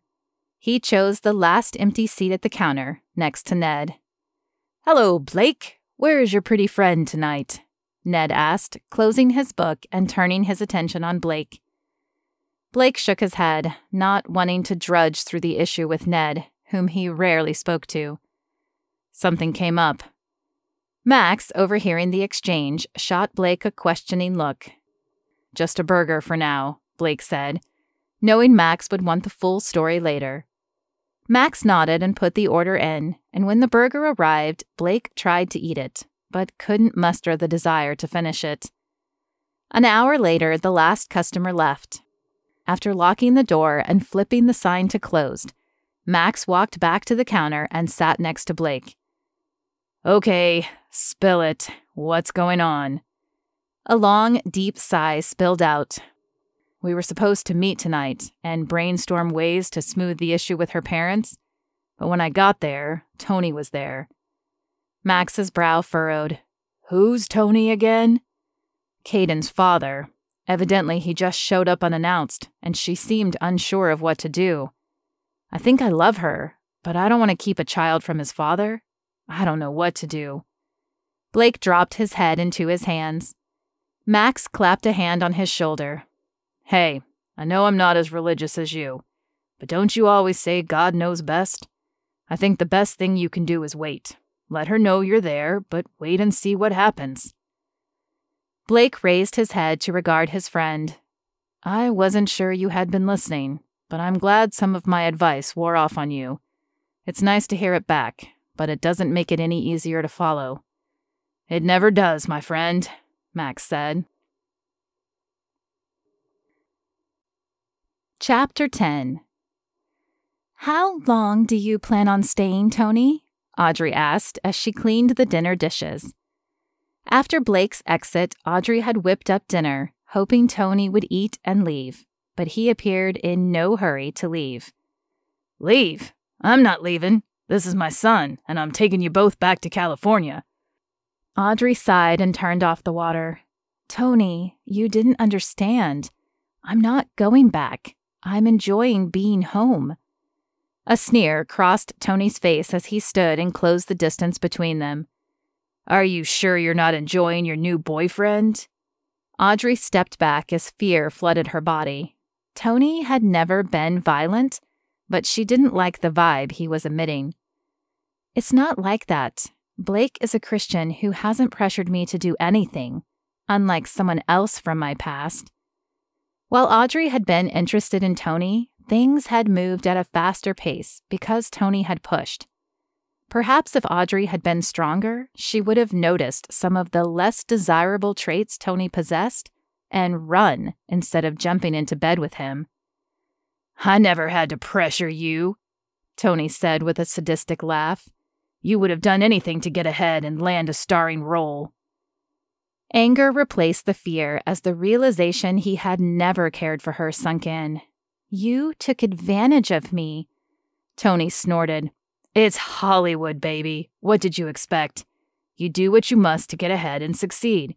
If you plan to make it there, you better learn that lesson. Then I guess it's good I don't plan on going back. The words surprised even Audrey as they exited her mouth. She had planned on returning one day, when the money grew and Caden was a little older. But seeing Tony now opened her eyes. Audrey reflected on the other things done to get roles and cringed. A tiny ember of self-loathing flickered within her. Tony's voice softened. Look, Audrey, let's sleep on it. You'll change your mind in the morning after I've reminded you how much fun we have. Audrey shook her head in repulsion. How had she fallen for this hardened, insensitive man? Had fame been so blinding she had convinced herself of his charm? I'm not spending the night with you, and you're not staying here. Go home, Tony. I don't know why you're really here, but you don't want to be a father. You have no idea what I want, Tony said. I'll leave tonight, but this isn't over. When the door shut, Audrey rushed to lock it before sinking to the carpet, her back against the door. Lord, I don't know what to do. Help me get Tony out of my life. Audrey filled Eliana in on the previous night's events when she arrived the following morning. Should I worry this guy will show up here? Fear threaded Eliana's normally bold voice. I don't expect he will, but I honestly have no idea. If he does, call me and then drive to Mother's. If anything can scare him away, Evelyn might be it. The girls exchanged tentative smiles laced with apprehension. Audrey didn't want to leave Caden, and she hated placing Eliana in an awkward situation, but she had to get to work. Blake was waiting at the front desk when she arrived. I wanted to check and make sure everything was okay. His words, meant to uplift, only reinforced the fear, and she began shaking. I'm not sure if it will be okay. Tony left last night, but says he won't go back to California without Caden. Eliana is home with Caden now, but what if Tony returns? Have Eliana take Caden somewhere safe. Maybe to your mother's? Audrey nodded. I told her to go there if Tony showed up. No, now, before Tony shows up. At least that way Evelyn is there to help, and she's forceful enough to be convincing. I will call Sergeant Powell and see if there's any information on Tony's past we can use as leverage. Blake's words sent Audrey's head spinning, and she gaped at him, unsure of where to start. What's Tony's last name? Bacchetti? Audrey managed through the cloud of uncertainty. Good. Call Eliana. I'll be right back. Blake's tone was firm and pushed Audrey into gear. She picked up the desk phone as he pulled out his cell. Within minutes, Blake and Audrey were in his car on the way to her house. Audrey clutched a fax in her hand, surprised at the information it contained. She'd had no idea Tony had a record, but hoped it would be enough to get him to leave. Tony's car was in the driveway when they pulled up, but thankfully Ellie's wasn't. You ready? Blake asked, squeezing her hand after turning off the engine. Audrey nodded, though her nerves were wound as tight as a drum. After a final deep breath, she opened the car door and stepped out. Where's my son? Tony asked, approaching her. An aggressive wave rolled off his demeanor, halting Audrey's steps until Blake's hand landed on her back, a reassuring gesture. Caden's not here, Audrey said, after flashing a look of gratitude Blake's direction. You didn't come here seeking to be Caden's father. You came here in hopes of money, but you won't get any. What are you talking about? This. Audrey held out the paper and Tony snatched it, his eyes widening at the information. You shouldn't even be here, Tony. According to this, you are violating parole, and I'm sure the LAPD would love to obtain that information. Tony's eyes narrowed into slits. Or you can go back to LA and forget about Audrey and Caden, and we can tear this paper up, Blake said, taking a step forward. You haven't seen the last of me. Tony scowled before crumpling the paper and stomping to his car. As the black Mercedes-Benz roared to life and the tires squealed out of the driveway, Audrey sagged against Blake, the adrenaline leaving her knees weak. Everything will be okay, Blake said, wrapping both arms around her. We'll get a lawyer and get you full custody so he can't do this again. Audrey turned to Blake. Thank you. I couldn't have done this without you. Instead of a verbal response, his arms tightened around her and he lowered his head to mark her lips with his own. I want to make sure Caden's okay, Audrey said as the kiss ended. The desire to remain in Blake's chiseled arms was strong, but so was the maternal instinct to check on her son. Blake nodded, and 10 minutes later they pulled into the estate. Eliana opened the door instead of Julie, sending alarm bells ringing in Audrey's head. Where's Caden? Is he okay? Audrey asked. Her eyes darted behind Eliana in search of her son. Relax. He's fine. He's with Mother. Tony never even showed up here. That's because we met him first. I hope he won't be back, Audrey said. If he does, we'll figure something out, Blake said, squeezing her shoulder. I need to see Caden. Ellie led the way to the formal living room where Evelyn sat with Caden on her lap. The change in Evelyn stopped Audrey in her tracks. Not only was Evelyn not in a pantsuit, but no pearls adorned her neck. Mother? Evelyn looked up and smiled, sending another shock of disbelief down Audrey's spine. When was the last time her mother had smiled like that? Ah, Audrey, Blake, welcome. Audrey glanced at Blake, who shrugged, and then she turned her attention to Ellie. With a raise of her eyebrows, she asked the silent question, knowing Ellie would understand. You got me, Ellie said with a laugh. She's been like this for about an hour. After Caden spit up on her white Nina Macklemore suit, she changed into this and her whole attitude shifted. You should have seen her laying on the floor with him. I can relax on occasion, Evelyn said, feigning mock hurt. No, you can't, Mother, Audrey said. She wanted to scoop up Caden to make sure he was okay, but shock kept her rooted in place. Blake. Her father's voice grabbed everyone's attention as he entered the living room. "I wanted to say thank you for your calm head today." "You're welcome, sir. I'm glad I could help." "You should all stay for dinner," Evelyn said. "Though with all the hubbub today, I'm not sure Maurice cooked anything, but there is always pizza." "Pizza? Mother, are you feeling all right?" Audrey moved to a chair and sat down, the complete and utter change in Evelyn too much to deal with. Evelyn shot a pointed look and sighed. "I'm fine. Look, when I heard Tony was trying to take Caden away, I realized more important things in life exist than money. But if you'd like me to go back—" "No!" Audrey and Ellie shouted simultaneously and then laughed. "No, Mother," Audrey said. "We like this new you. It's just going to take some getting used to. But I hope you've also changed your mind about Blake." She smiled up at him and reached for his hand. "Because I expect he will be in my life for the foreseeable future." He squeezed her hand and grinned. "I think we may have been too hasty in our earlier judgment," Bruce said, clearing his throat. "Anyone who can conduct himself the way Blake did today is welcome in my house and to date my daughter." "Thank you, Bruce. And while I don't think it matters, I can support Audrey financially. My father was very wealthy, and when he died, he left me a small fortune." "I'm glad to hear it, but I agree with Evelyn. Money has been our bane for far too long. Family is what really matters."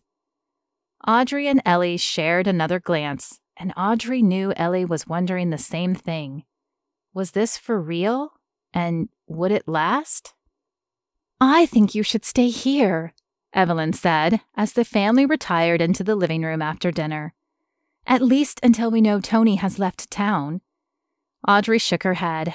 "I can't, Mother. All of Caden's stuff is at my house. I need to go back." "Evelyn might be right," Blake said. "I'm not comfortable with you staying there alone either." He raised his hand as Audrey opened her mouth to object. "But I know you need to be at home, so I was wondering if anyone would object to my staying on her couch, at least for tonight." "I could agree to that," Evelyn says. "It sounds like you proved yourself today." "I can't say I'm a fan of you two being in the house alone together," Bruce said. "I understand your concern, Bruce," Blake said. "But I'm a God-fearing man. While I care for your daughter, my love for God is even greater.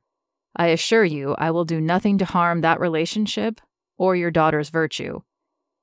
Bruce leaned back and regarded Blake. "I don't know about this God thing, but not many men today would say what you did, so I will accept it as well." A handshake sealed the deal, and after a round of hugs, another thing that never happened in the McAllister household, Audrey and Blake headed out to the car. "That might just have been the weirdest day of my life," Audrey said, as Blake strapped Caden in the car seat. "I thought it was nice," Blake said. "No, it was nice," Audrey said as she buckled her seatbelt. "But you met my mother before. Is it natural for someone to make such a drastic change in so short a time?" Blake smiled. "I'm no expert, but the threat of loss can cause drastic changes. Couple that with the fact we've been praying for them, and I'm not surprised at all." "I hope you're right. They invited us over for Christmas on Friday. Feel up to it?" He squeezed her hand before starting the car and turning his attention to the road. "I wouldn't miss it for the world. Do you think they would mind if I brought my mother?" Audrey chuckled and shook her head. "Yesterday, I wouldn't have even believed they would invite you. But after tonight, I don't think they'd mind." Chapter 11. Audrey glanced around the room and marveled at the difference. Years ago, when she left, she would never have pictured a happy gathering at her parents' house.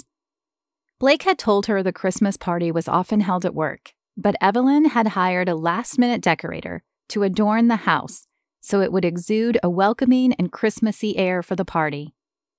No expense had been spared.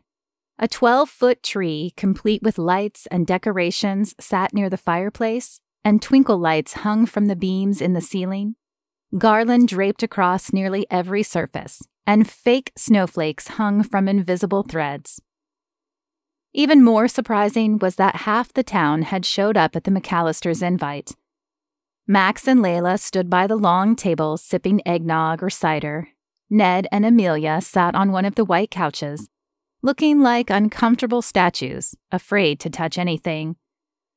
Only their eyes moved back and forth as they watched the crowd. Paula had cornered Bernard near the tree, and the two were arguing over whether white lights or colored lights looked better on trees. Evelyn and Bruce sat in the chairs nearest the fireplace, with Caden asleep on Evelyn's lap. She had scooped him up as soon as Audrey arrived and carried him around the room, showing him off to everyone. Audrey couldn't remember seeing her mother so happy. Blake's mother, Irene, stood near Evelyn, smiling down at Caden's dark head. She had spent most of the night by Evelyn's side, probably to be by the baby, but now the two appeared to be fast friends. Audrey shook her head at the image. She would never have believed it if she wasn't seeing it with her own eyes. Last, but certainly not least, Philip and Eliana stood near the refreshments, sharing a quiet conversation. Audrey smiled as she watched Eliana touch Philip's arm and laugh. It was obvious her sister was still very much in love with her husband. "Come here." Blake grabbed Audrey's hand and pulled her out of the living room. "Where are we going?" Audrey asked, laughing. "I want a moment alone with you," Blake said. His eyes scanned the doorways as he pulled her from one room to another. "Ah, there we go." Audrey looked up and felt the heat sear across her face. Hanging from the door jamb was a bright green sprig of mistletoe. "You needed a mistletoe to kiss me?" Audrey laughed. "No, but it makes it more romantic at Christmas time, don't you think?" His arms circled her waist as he pulled her closer. Her arms wound around his neck and she smiled. "I can't imagine anything more romantic." As she closed her eyes, her lips parted, expecting his. But nothing came. She opened her eyes, confused. Blake's grin reached from ear to ear. "I wanted to tell you, before I kissed you, that I had one thing even more romantic than mistletoe." Audrey couldn't imagine anything more romantic than being under the mistletoe with Blake. "What's that?" "I heard from the LA police today. Tony was back at work today, so you can relax and enjoy the holiday. I asked a friend of mine to keep a tab on him and let me know if he disappears again." "That may be the best Christmas present ever," Audrey said with a smile. Though she'd miss having Blake on her couch, she was relieved she could stop worrying about Tony showing up and stealing Caden in the night. "No, the best Christmas present ever is you," Blake said. "I love you, Audrey McAllister." "I love you too, Blake Dalton." Electricity crackled between them as he lowered his face to hers. When his lips touched hers, heat flooded her body. She couldn't believe how much her life had changed in such a short time, but she wouldn't trade it for the world. The end. This has been a reading of Once Upon a Star, a Star Lake Romance, written by Lorana Hoops, narrated by Lorana Hoops, audio copyright 2020.